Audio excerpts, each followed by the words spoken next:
Gaya larinya aneh banget, luar biasa cepatnya. Bahkan bisa lari 100 meter hanya dalam 5 detik. Handuk bekas lap keringatnya aja sampai diperebutkan cewek-cewek. Kemanapun dia pergi, selalu ada segerombolan cewek yang ngikutin. Aku nggak tertarik sama anak kecil. Tapi sehari sebelumnya, Akira Fudo hanyalah remaja biasa yang gak dikenal. Sampai sahabatnya, Ryo Asuka, menemui Akira. Ryo lalu menceritakan tentang keberadaan iblis. Bulan lalu, Ryo dan seorang profesor sedang melakukan penelitian. Ryo menyadari ada yang aneh dengan profesor itu. Profesor itu tiba-tiba menyerang Ryo dengan cangkul. Untungnya, Ryo punya pistol untuk melawan. Tembakan itu menyadarkan profesor tersebut. Lalu dia menyiram dirinya sendiri dengan bensin. Profesor itu bilang ada iblis di dalam tubuhnya. Dia nggak bisa mengendalikannya. Dia harus mati selagi masih punya sisi kemanusiaan. Lalu dia membakar dirinya sendiri. Api langsung membakar seluruh tubuh profesor itu. Dan iblis di dalam tubuhnya pun muncul. Pemandangan yang mengerikan. Ryo tentu saja ketakutan dan kabur. Lalu terjadi ledakan besar. Setelah profesor itu mati, beratnya 2 kali lipat dari beratnya saat hidup. Iblis tidak punya wujud fisik. Mereka harus bergabung dengan makhluk hidup lain untuk bertahan hidup. Untuk bertahan hidup, iblis akan terus mencari makhluk hidup yang kuat untuk bergabung, menyimpan energi, dan terus berevolusi. Ketika manusia dirasuki iblis, asalkan tekadnya lebih kuat dari iblis, dia bisa mempertahankan sisi kemanusiaannya, sambil menguasai kekuatan iblis. Untuk menyelidiki iblis, Ryo membawa Akira ke tempat yang paling mungkin didatangi iblis, yaitu Pesta Sabat, tempat pemujaan iblis. Setelah masuk ke pesta, mereka melihat suasana penuh kemewahan dan hura-hura. Tapi Ryo merasa ini tidak akan memanggil iblis. Jadi dia memecahkan botol minuman, dan langsung menerobos kerumunan. Iblis haus darah. Dengan begini, iblis akan tertarik datang. Saat ini, Ryo sudah hilang kendali. Benar saja, tak lama kemudian, muncullah banyak iblis. Banyak iblis yang keluar dari tubuh manusia, membantai semua orang di sekitar tanpa pandang bulu. Pemandangan yang sangat mengerikan. Seketika, pesta itu berubah menjadi neraka dunia. Banyak iblis juga menyerang Ryo. Ryo menembak dengan senapan mesinnya, tapi dia segera dilumpuhkan oleh iblis. Akira langsung berlari menuju Ryo. Tapi saat itu, muncul seekor iblis di belakang Akira. Mulutnya yang besar hendak menelan Akira.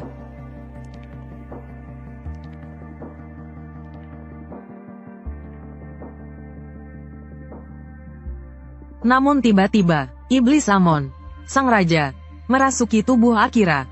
Seluruh tubuh Akira berubah. Dia menahan mulut iblis itu dengan tangannya. Hanya dengan satu serangan, dia merobek iblis itu menjadi 2. Dengan tekadnya, Akira mengalahkan semua iblis di tempat itu. Dibunuh habis-habisan. Pria ini sedang mengintip sesuatu.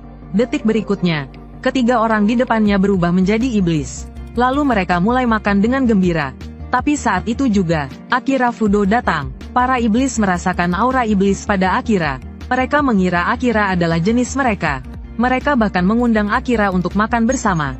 Akira langsung marah. Dia berubah menjadi Amon. Hanya dalam sekejap mata, dia mengalahkan satu iblis. Selanjutnya, Akira melakukan pembantaian sepihak. Dia mencabik-cabik iblis itu dengan tangan kosong. Sementara itu, reporter tersebut memanfaatkan kesempatan untuk melarikan diri. Reporter itu sangat gembira. Ini adalah berita besar. Melihat transformasi Akira, reporter itu merasa dia akan segera kaya. Dia segera bergegas ke kantor. Tapi bosnya menganggap itu hanya adegan dari drama televisi. Dia tidak percaya. Jadi, reporter itu pergi dengan marah. Namun, bosnya telah dirasuki iblis. Dia segera mengirim iblis air untuk mengikuti reporter. Tak lama kemudian, reporter itu dihabisi oleh iblis air. Sementara itu, Ryo dan Akira menemukan identitas reporter tersebut. Ternyata dia adalah pacar Miki. Mereka segera bergegas ke tempat tinggal reporter. Tapi tak disangka, Miki yang membuka pintu. Yang lebih mengejutkan lagi, Miki melepas pakaiannya dan memeluk Akira. Pada saat yang sama, seekor iblis muncul di belakang Akira. Tapi Ryo menembak kepalanya. Darah bercucuran. Miki merasa ada yang tidak beres. Dia langsung kabur. Akira tentu saja mengejarnya. Dia berubah menjadi Devilman. Dalam hal kecepatan, Akira tidak pernah kalah. Mereka saling kejar-kejaran. Namun, kecepatan Akira sedikit lebih unggul. Dia berhasil menyusul Miki. Miki masih mencoba kabur, tapi Akira menangkap kedua kakinya. Miki memukul Akira berulang kali. Akhirnya, Akira menjatuhkan Miki ke tanah. Lalu Akira menciumnya dengan paksa. Dia menghisap iblis air dari tubuh Miki. Dan Miki pun pingsan. Devilman bodoh. Kali ini aku akan mengendalikanmu. Kau yang bodoh. Kau tidak tahu kau telah melompat ke neraka yang membara. Lalu Akira melepaskan api neraka dari dalam tubuhnya. Iblis air mulai menguap. Tidak tahan dengan panasnya. Iblis air melarikan diri. Tubuhnya menjadi kering. Tapi Akira tidak berniat melepaskan iblis air. Dia mencabik-cabik iblis air menjadi dua. Akira, kemarilah. Cepat kemari dan bunuh ibu. Ayah, ibu, hari ini seharusnya hari di mana orang tua Akira pulang.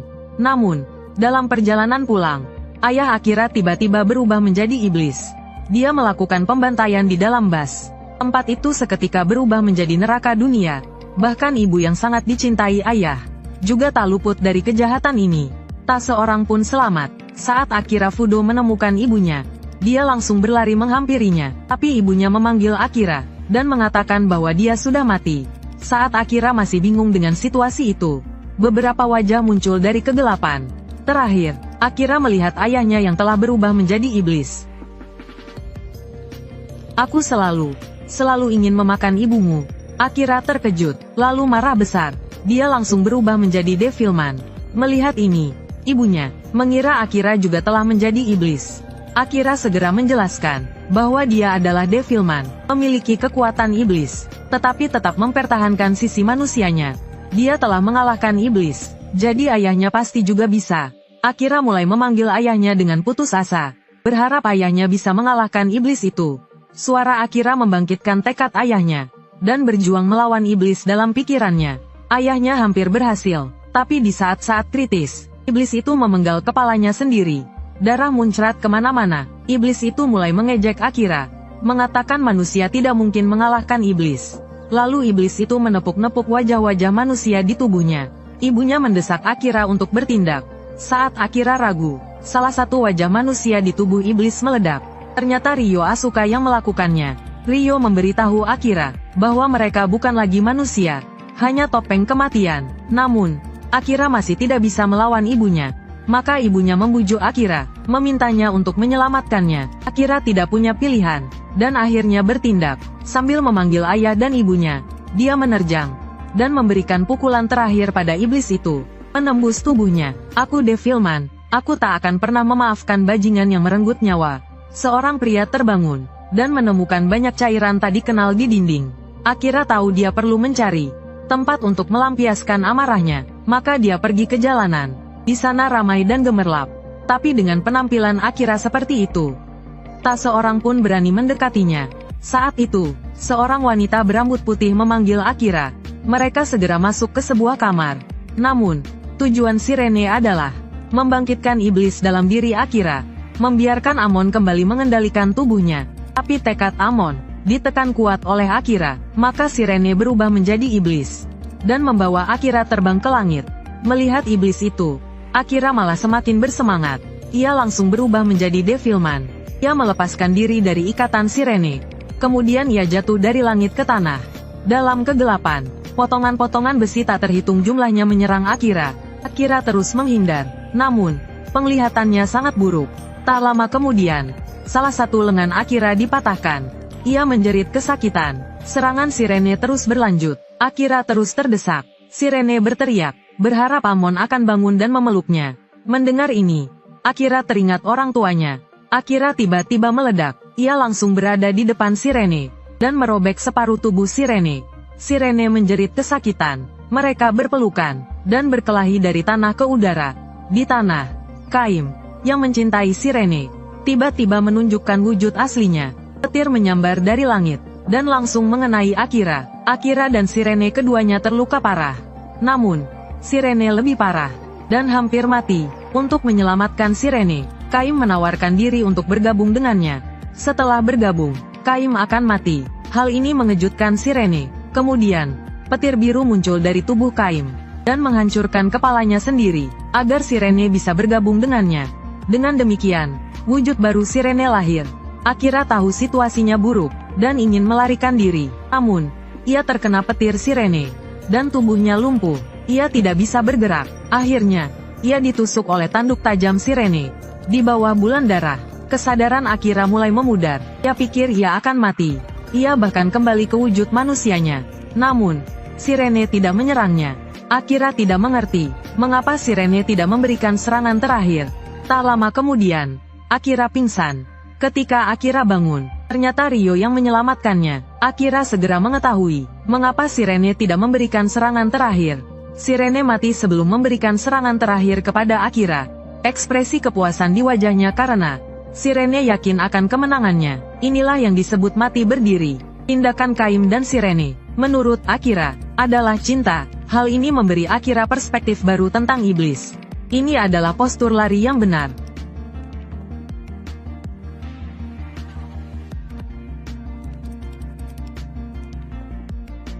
Miko seharusnya memberikan tongkat ini kepada Miki. Tetapi Akira tiba-tiba muncul dan merebutnya. Kemudian, dengan kecepatan tinggi, ia mengejar Koda. Pada saat yang sama, Ryo menekan tombol yang akan mempengaruhi seluruh dunia. Pemandangan mengerikan tiba-tiba muncul di sekitar stadion. Gambaran-gambaran itu terus menerjang pikiran Koda. Koda tiba-tiba menampakkan wujud aslinya, berubah menjadi iblis banteng. Ia mengamuk di dalam stadion. Semua orang berusaha melarikan diri dari stadion, tetapi pintu-pintunya terkunci. Dan semua ini adalah rencana Ryo. Saat ini, pemandangan Koda membantai manusia di stadion disiarkan secara langsung ke seluruh dunia. Awalnya, orang-orang mengira itu hanya efek acara. Mereka tidak percaya. Kemudian Ryo, dengan identitasnya sebagai seorang profesor, mengumumkan keberadaan iblis kepada seluruh dunia. Ryo mengatakan bahwa dia telah menyelidiki hal ini sejak lama. Dan kejadian di stadion hari ini cukup membuktikan keberadaan iblis. Dan iblis mungkin ada di antara kita. Seiring semakin banyak orang yang mengetahui kejadian di stadion, orang-orang mulai percaya akan keberadaan iblis. Seluruh dunia menjadi kacau. Tak lama kemudian, iblis banteng keluar dari stadion. Akira Fudo sendirian menemukan iblis banteng. Iblis banteng sangat marah, dan Akira Fudo langsung berubah menjadi Devilman. Iblis banteng langsung menyeruduk Akira, tapi Akira dengan mudah menangkisnya, dan berteriak kepada Koda, "Kau adalah Devilman, biarkan aku menyelamatkanmu." Lalu ia membawa iblis banteng terbang tinggi ke langit. Sementara itu, keberadaan iblis justru menjadi alat terbaik bagi orang-orang untuk menyingkirkan musuh mereka. Mereka hanya perlu menuduh orang yang mereka benci sebagai iblis. Bahkan tanpa bukti, hanya perlu menyebarkan desas-desus dan informasi yang tidak jelas. Hal ini cukup untuk mengumpulkan banyak orang yang tidak tahu apa-apa. Korbannya dipaksa bunuh diri, atau dibunuh oleh massa yang fanatik. Siapapun yang dicurigai sebagai iblis, baik tua maupun muda, pria maupun wanita, akan dibunuh. Demi membunuh beberapa ratus iblis, puluhan juta manusia telah dikorbankan. Akira tidak mengerti apa yang terjadi pada dunia ini.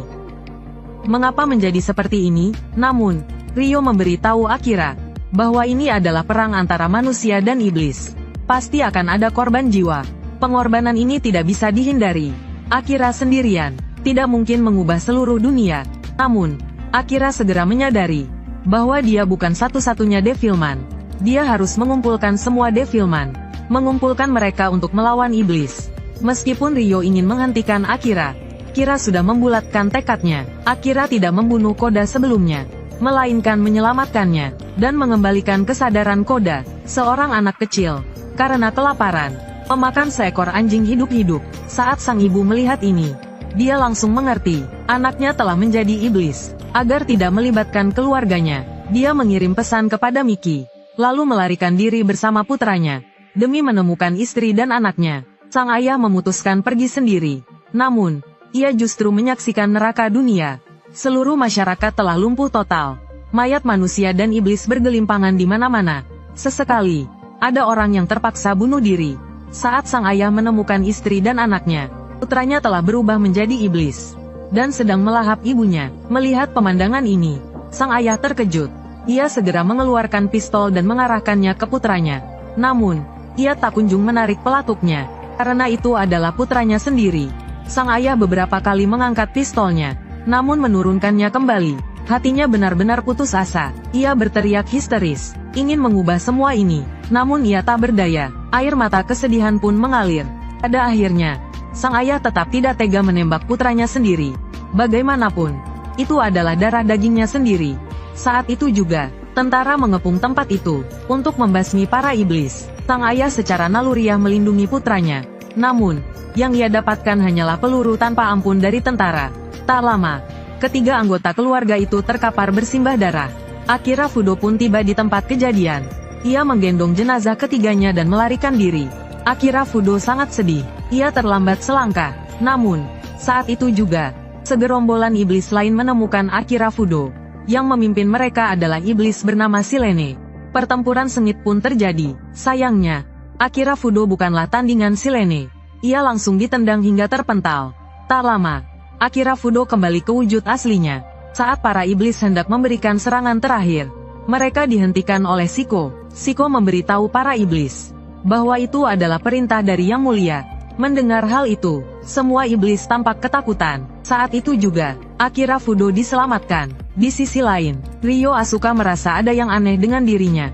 Ia teringat kembali saat dirinya dan Akira Fudo berada di pesta sabat. Kesempatan bagus. Amon, kuasai tubuh Akira Fudo. Amon. Asuka memutuskan untuk menyelidiki asal-usulnya. Ia pergi ke tempat kelahirannya dan mendapati penduduk asli di sana memujanya. Saat itu juga, sebuah pesawat menjatuhkan beberapa rudal ke tempat itu. Ledakan dahsyat pun terjadi. Setelah pengeboman, pasukan bersenjata bersiap untuk mengevakuasi jenazah. Namun, saat itu juga, cahaya putih menyilaukan muncul. Semua orang langsung menembaki Asuka. Tetapi, semua peluru dihadang oleh cahaya putih tak terlihat. Perhatikan, peluru dihadang oleh cahaya putih tak terlihat. Kemudian, peluru itu berbalik arah dan terpantul kembali. Hanya dalam sekejap mata, semua pasukan bersenjata tewas. Tiba-tiba, segerombolan iblis muncul di sekitar Akira. Ingatan Akira dengan cepat dibangkitkan oleh para iblis. Ternyata, Akira adalah setan yang melegenda. Kemudian, Akira bersama pasukan iblisnya yang kuat menyerang pemerintahan Jepang. Ia mengumumkan ke seluruh dunia bagaimana iblis terlahir. Akira Fudo menonton siaran televisi itu dan mengira Ryo akhirnya tersadar. Ia sangat senang. Namun, tak disangka Ryo menyatakan bahwa iblis tercipta dari manusia. Manusia yang menyimpan rasa ketidakpuasan bisa berubah menjadi iblis selama mereka dibunuh sebelum berubah. Manusia bisa menang. Ryo juga menunjukkan rekaman Akira berubah menjadi iblis. Orang tua Akira selalu bekerja di luar kota. Ia tidak punya teman di sekolah. Buruk dalam pelajaran dan olahraga. Rasa rendah diri dan ketidakpuasan membuat Akira meledak dan menjadi iblis. Jadi, jika ada orang di sekitarmu yang tiba-tiba berubah seperti orang lain, angkatlah senjatamu dan musnahkan mereka sebelum mereka berubah menjadi iblis. Habisi mereka sepenuhnya. Setelah siaran berakhir, para iblis kembali ke wujud aslinya dan tertawa terbahak-bahak. Polisi segera datang ke alamat Akira agar Miki tidak terlibat. Akira mengalihkan perhatian polisi. Ia berniat menemui Ryo untuk mencari tahu mengapa Ryo melakukan semua ini. Namun, di tengah jalan, ia melihat manusia saling membunuh. Akira segera turun tangan untuk menghentikan mereka. Tetapi, ia malah diserang oleh manusia. Akira berteriak, "Aku Devilman, kalian semua manusia biasa. Mengapa kalian saling membenci dan saling membunuh?" Namun, manusia-manusia itu tidak bergeming. Akira tidak ingin membunuh orang tak bersalah dan meneteskan air mata kesedihan. Ia membiarkan manusia menyerangnya. Sementara itu, Miki membela Akira di internet. Miki mengatakan Akira bukan iblis, melainkan Devilman. Meskipun memiliki tubuh iblis, ia memiliki hati yang baik dan lembut. Miki akan selalu mempercayai Akira, karena Akira selalu memikirkan orang lain dan menangis untuk orang yang menderita. Jika semua orang di dunia seperti Akira, pasti semua orang akan bahagia. Mungkin ini hanya hayalan, tetapi selama memiliki hati seperti itu, baik iblis maupun manusia, Miki akan mencintainya tanpa syarat. Kata-kata ini langsung memicu badai cyberbullying di internet. Ada yang mengejek kenaifan Miki, ada yang menuduh Miki berpura-pura, bahkan ada yang menyebut Miki penyihir yang bersekutu dengan iblis dan ingin menghukum Miki dengan pemenggalan kepala. Tapi masih banyak iblis lainnya yang juga membaca tulisan Miki. Para Devilman yang bersembunyi di mana-mana muncul untuk mendukung Miki menghadapi manusia yang telah kehilangan akal. Para Devilman tetap memilih untuk berpihak pada manusia, berjuang demi kebaikan. Sementara itu, kebaikan Akira telah menyentuh hati banyak anak. Anak-anak pun meletakkan senjata mereka dan memilih untuk memeluk Akira. Orang dewasa di sekitar mereka terpengaruh oleh hal ini. perlahan-lahan berhenti menyerang. Mereka mulai menerima para Devilman. Dalam pertempuran ini, kebaikan manusia akhirnya menang. Namun, ada beberapa ekstremis yang menemukan alamat Mickey. Akibatnya, Mickey dikejar dan diburu oleh massa. Akira berlari secepat mungkin. Namun, sedetik kemudian, Akira melihat pemandangan yang sangat mengerikan. Manusia sedang mengadakan pesta barbeque. Mickey telah menjadi sate. Orang-orang bersorak dan melompat kegirangan. Sementara Akira meneteskan air mata kesedihan. Dia menatap pemandangan itu dengan tak percaya. Kemudian, Akira benar-benar meledak. Kalianlah iblis sebenarnya. Pergilah ke neraka, manusia bajingan. Setelah kehilangan Mickey, Akira pergi menemui Ryo. Dia dengan marah bertanya pada Ryo, "Mengapa kau mengkhianati manusia?" Tapi Ryo menunjukkan wujud aslinya kepada Akira, malaikat jatuh, setan, dan menceritakan sebuah kisah kepada Akira. Setan pernah menyatakan perang terhadap Tuhan, tetapi dia dihukum dan diusir dari surga. Setan mengembara di kegelapan angkasa, dan akhirnya tiba di bumi. Sebelum manusia ada, bumi dikuasai oleh iblis. Yang lemah berarti mati, hanya yang kuat yang bisa bertahan. Itu adalah dunia yang kejam. Untuk bertahan hidup, iblis mengembangkan kemampuan khusus, kemampuan untuk bergabung dengan makhluk lain, dan menyerap karakteristik fisik mereka, untuk menjadi lebih kuat. Ryo tertarik pada hati iblis yang polos dan lugas, dan memutuskan untuk menetap di bumi. Namun, Tuhan tidak melupakan Ryo, dan kembali menghukum bumi. Tetapi Ryo dan para iblis tidak mati. Mereka tetap ada sebagai kesadaran. Sampai manusia muncul di bumi, para iblis kemudian mulai bergabung dengan manusia, untuk mendapatkan kembali wujud fisik mereka. Manusia serigala, vampir, dan legenda monster. Semuanya adalah manifestasi dari penggabungan iblis dan manusia. Pada saat ini, Ryo lahir di sebuah suku kuno. Meskipun dia mendapatkan tubuh fisik, ingatannya hilang. Sementara itu, segelintir orang menyadari keberadaan iblis. Dari jejak-jejak yang ditinggalkan dari zaman kuno, manusia melancarkan serangan terhadap suku kuno tersebut. Burung muda itu lemah. Meskipun berhasil mengalahkan manusia yang menyerangnya, ia jatuh ke laut. Akhirnya, burung muda itu bertemu Akira Fudo kecil. Mereka berdua menjadi teman baik. Burung itu mengajak Akira untuk bergabung dengan pasukan iblis. Dengan begitu, Akira bisa hidup abadi bersamanya.